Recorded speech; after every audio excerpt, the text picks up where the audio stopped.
नमस्कार जय जगन्नाथ मु आपण मानक स्नेहरंकुणी प्रतिमा महापात्र मिश्र।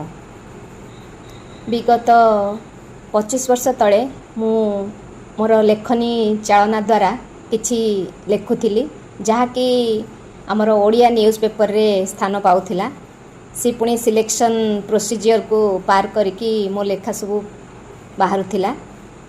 तापरे मोर लेखा मो संगीत गुरुंक पाखे गोटे सोभेनियर बाहर से मो लेखा प्रकाशित होइथिला।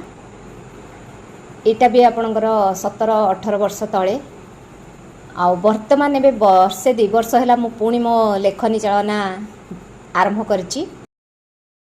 पूर्वर से लेखिबार मन मोर पुणी जागृत होईची। तो वर्षे हैला ज्ञान प्रकाश मैगजीन जो सार आमर बौद्धर जड़े सार सी पब्लिश कराउचंती तांको ज्ञान प्रकाश मैगजीन मोर 6-7टी लेखा प्रकाश पाइलानी। निकट अतीत रे मु लेखिथिली मो भारत देश केते महान सेटा टिके सुनंतु आपण माने।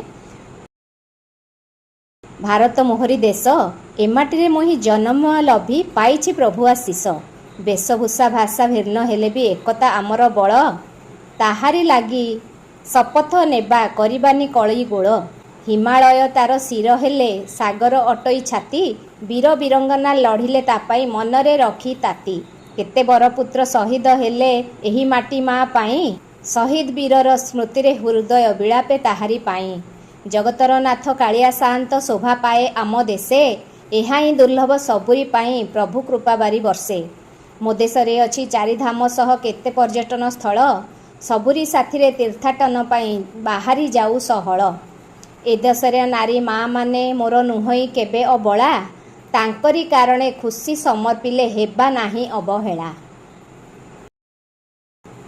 आज मोर ये कविता जदि आपण मानू भल लगी थाए लाइक करिवे बोली आशा। कमेंट्स रे जणाइबे केमती लागला। आ सुनंतु सब्सक्राइब करिया को जम्मा भूलिबे नाही। विदाय दियंतु स्नेहरंकुणी प्रतिमा को। नमस्कार जय जगन्नाथ।